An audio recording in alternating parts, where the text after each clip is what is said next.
આજના નવા લેક્ચરમાં આપ બધાનું સ્વાગત છે નવા ચેપ્ટર સાથે। તો નવું ચેપ્ટર છે પહેલું આપણું પૂર્ણાંક સંખ્યાઓ।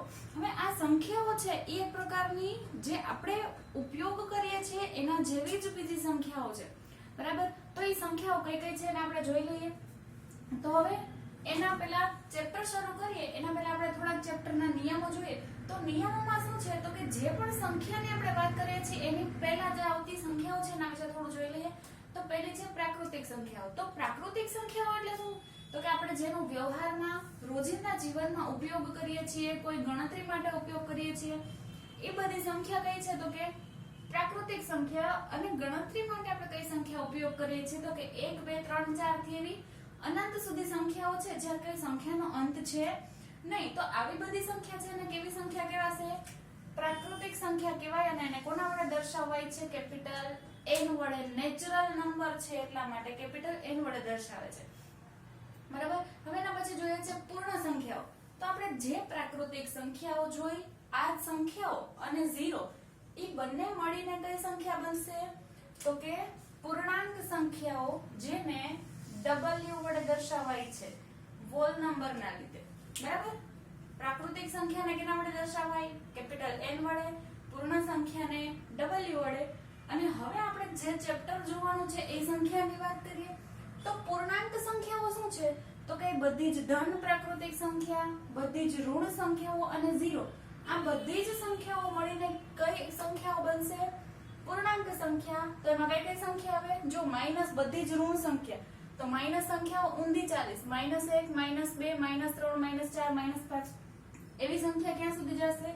અનંત સુધી। પછી આવશે 0, પછી 1 2 3 4 અનંત સુધી, બરાબર। એટલે કે બધા જ પ્રકારની ધન સંખ્યાઓ 0 અને બધી જ ઋણ સંખ્યાઓ, બધી જ સંખ્યા ભેગી થઈને કઈ સંખ્યા બનશે? પૂર્ણાંક સંખ્યાઓ। તો પૂર્ણાંક સંખ્યાને આપણે દેખાડીએ છીએ શેના વડે? r વડે, કેપિટલ R વડે। અને કયા નંબર કહેવાય છે? ઇન્ટીજર, બરાબર। હવે એના પછી શું છે તો આપણને થાય કે શૂન્ય છે એ ધન સંખ્યા કહેવાય કે ઋણ સંખ્યા કહેવાય? તો શૂન્ય છે એ ધનમાં પણ ના આવે અને ઋણમાં પણ આવતો નથી, બરાબર। એમાં કોઈ પ્લસ ની કે માઈનસ ની નિશાની લાગે નહીં, કારણ કે શૂન્ય એ શૂન્ય જ છે, એની કોઈ ફેરફાર થવાનો નથી, તમે પ્લસ લગાડો કે માઈનસ લગાડો। હવે પછી આપણે જે પૂર્ણાંક સંખ્યાઓ જોઈને મારે સંખ્યા રેખા ઉપર દર્શાવવી હોય તો કઈ રીતે થશે તો કે બરાબર 0 ક્યાં? પહેલા તો પૂર્ણાંક સંખ્યામાં કઈ કઈ સંખ્યાઓ આવશે? 0, બધી જ ધન સંખ્યા અને બધી જ ઋણ સંખ્યાઓ। તો હવે સંખ્યા રેખા ઉપર એને મારે જો દર્શાવવું હોય તો હું કઈ રીતે દર્શાવીશ તો કે સૌથી બરાબર વચ્ચે કોણ આવશે?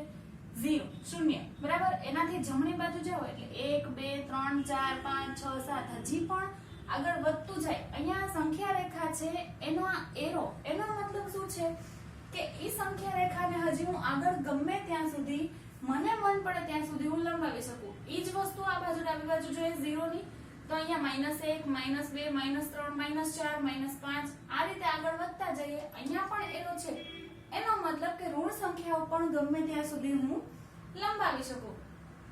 તો હવે અહીંયા જે ઋણ સંખ્યાઓ આપેલી છે એને હું ઊંધી શું કામ લખું છું? કારણ કે 0 પછીની બધી જ ધન સંખ્યા જમણી બાજુ જશે, ઋણ સંખ્યા ડાબી બાજુ જશે। પણ આને આ રીતે ગોઠવા કઈ રીતે? તો જો અહીંયા -1 છે એના કરતા -2 છે એ નાનું થાય, સંખ્યા મોટી થઈ ગઈ પણ આગળ માઈનસ નિશાની આવી એટલે એની જમણી બાજુ જે સંખ્યા હોય એના કરતા ડાબી બાજુની સંખ્યા કેવી થશે? નાની થશે, બરાબર। એટલે સંખ્યા રેખા પર હંમેશા યાદ રાખવું બરાબર વચ્ચે કોણ આવશે? 0, જમણી બાજુ બધા ધન પૂર્ણાંક અને ડાબી બાજુ બધા જ ઋણ પૂર્ણાંકો મળશે, બરાબર। હવે વધારો ઘટાડો કઈ રીતે હું જોઈ શકું કે વધે કે ઘટે? તો સંખ્યા રેખા ઉપર આપણે જેમ જેમ જમણી તરફ જઈએ, ધારો કે તમે -5 ઉપર છો, અહીંથી તમે જમણી તરફ જશો તો સંખ્યામાં શું થશે? વધારો। એ સંખ્યા કેવી બનતી જશે? મોટી। અને સંખ્યા રેખા ઉપર જ્યારે તમે જમણી બાજુ છો, જ્યાં છો ત્યાંથી ડાબી બાજુ આવો છો, બરાબર। ડાબી બાજુ જઈએ તો શું થાય? સંખ્યામાં ઘટાડો, અને જમણી બાજુ જઈએ તો સંખ્યામાં વધારો। એને આપણે અહીંયા લખી લઈએ, જમણી બાજુ જતા વધારો થાય અને અહીંયા શું થશે? વધારો। અને જ્યારે ડાબી બાજુ જઈએ છીએ ત્યાં શું થાય? ઘટાડો, બરાબર।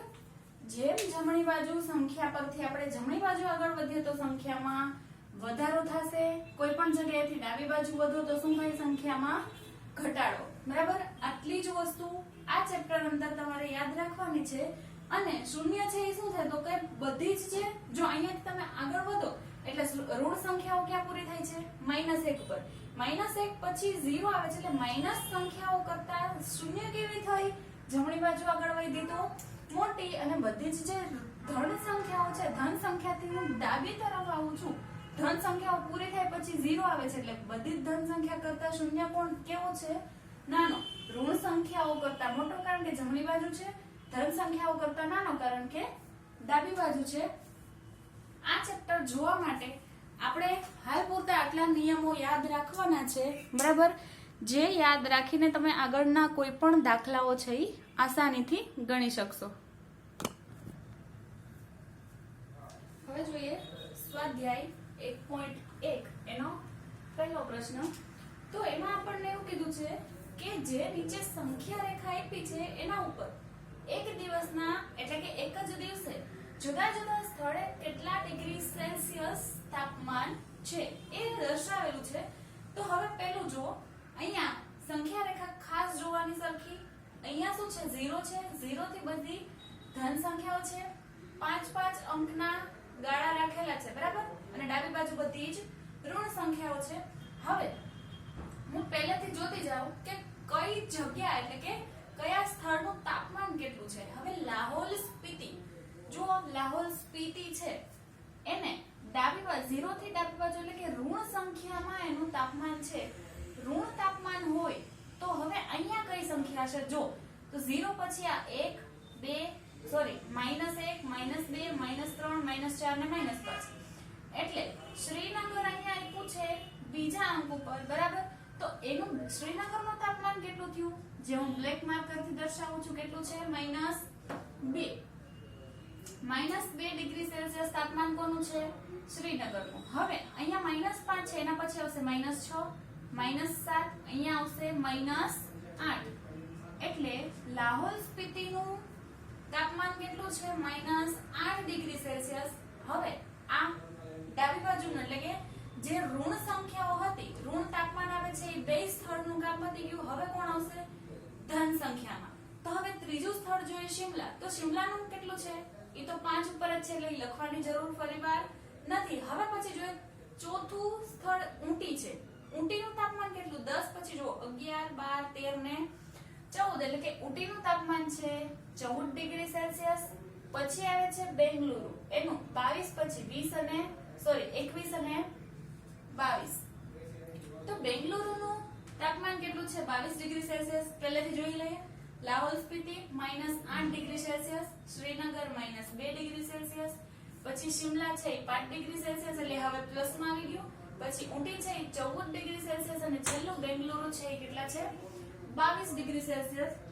હવે આપણને અહીંયા પહેલો ક્વેશ્ચન એને એવો પૂછ્યો છે કે આ સંખ્યા રેખાને જુઓ અને એના પર દર્શાવેલ સ્થળના તાપમાન લખો. હવે જેટલા પણ સ્થળ આપ્યા છે આપણને સંખ્યા રેખા ઉપર, તો ઈ સંખ્યા રેખા ઉપરના જેટલા પણ સ્થળો છે એ બધા જ સ્થળના એની સાથે તાપમાન લખવાના છે. હવે બધા જ સ્થળના તાપમાન લખવા માટે હું શું કરીશ? તો આપણને સ્થળ અને તાપમાન બે વસ્તુ છે, તો આપણે એક સીધું કોષ્ટક બનાવી નાખીએ. પહેલા લખશું અહીંયા સ્થળ અને અહીંયા આવશે તાપમાન, પણ શેમાં છે? ડિગ્રી સેલ્સિયસમાં છે. તો હવે આપણે કોષ્ટક બનાવી નાખીએ. એમાં પહેલી લાઈન જે છે ને બધા જ સ્થળની વાત કરશું અને એની નીચે આવશે એના તાપમાન. તો સ્થળ પહેલું કયું છે? લાહોલ સ્પીતિ. પછી બીજું છે શ્રીનગર, ત્રીજું સ્થળ છે શિમલા, પછીનું ચોથું છે ઊટી અને પાંચમું છે બેંગલુરુ.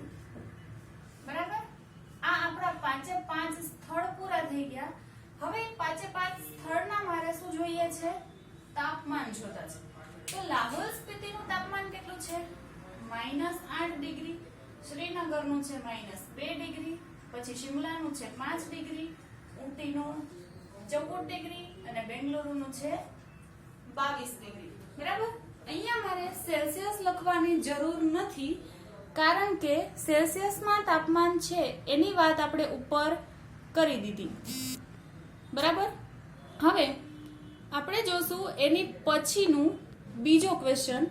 તો બીજા ક્વેશ્ચનમાં શું પૂછ્યું છે મને?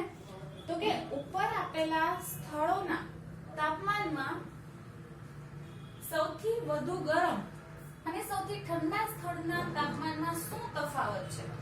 તો અહીંયા આપણને જે સ્થળ બધા આપ્યા છે એ બધામાં સૌથી વધારે તાપમાન કોનું છે, સૌથી ઓછું તાપમાન કોનું છે એ મને ખબર છે. તો સૌથી ઓછુંમાંથી કોનું થશે? તો કે આપણે યાદ કરો, નિયમોમાં જોયું તો જેમ ડાબી બાજુ જાય એમ સંખ્યામાં શું થશે? ઘટાડો. જેમ જમણી બાજુ જાય એમ સંખ્યામાં વધારો. તો સૌથી વધારે થશે બેંગલુરુ અને સૌથી ઓછું થશે લાહોલ સ્પીતિ. બરાબર.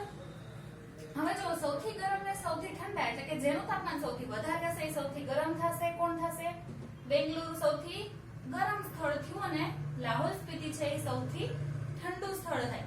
તો હવે એના સ્થળના તાપમાનમાં શું તફાવત છે? તફાવત એટલે કે બેમાં વચ્ચે ગાળો કેટલો રહે છે એના માટે મારે શું કરવું પડે? તફાવત માટે બાદબાકી કરીશ. તો પેલા સૌથી વધુ તાપમાન કયું છે? સૌથી વધુ તાપમાન કેટલું છે? 22 ડિગ્રી સેલ્સિયસ. અને સૌથી ઓછું તાપમાન બરાબર સૌથી ઓછું કેટલું છે? -8 ડિગ્રી સેલ્સિયસ. હવે બે વચ્ચેનો મારે જોઈએ છે તફાવત. તફાવત કેટલો થશે? તફાવત હંમેશા મોટામાંથી નાનો બાદ થાય એટલે મોટું 22 છે. 22 સેલ્સિયસ -8 સેલ્સિયસ. હવે મને એ ખબર છે, જો અહીંયા તમે સેલ્સિયસ ન લખો તો પણ ચાલશે.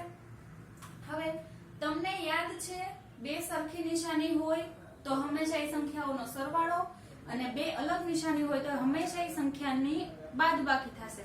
પણ શરત એટલી છે કે જે જવાબ આવે એમાં તમારે જો સરવાળો કર્યો હોય, બે નિશાની સરખી હોય તો જવાબમાં એ સરખી નિશાની મૂકવાની, અને અલગ નિશાની હોય ત્યારે આપણે જ્યારે બાદબાકી કરીએ છીએ શું કરશું? તો કે બે માંથી જે પદ મોટું હોય એની નિશાની જશે એના જવાબમાં. તો હવે અહીંયા જો અહીંયા બે નિશાની ભેગી થાય છે, બે નિશાની ક્યારે ભેગી થવા દેવાની નહીં. તો અહીંયા બે સરખી નિશાની છે તો માઈનસ માઈનસ શું થઈ જશે? પ્લસ. એટલે અહીંયા આવશે 22 માઈનસ માઈનસ પ્લસ 8 એટલે 22 પ્લસ 8 કરો તો તમને મળશે 30.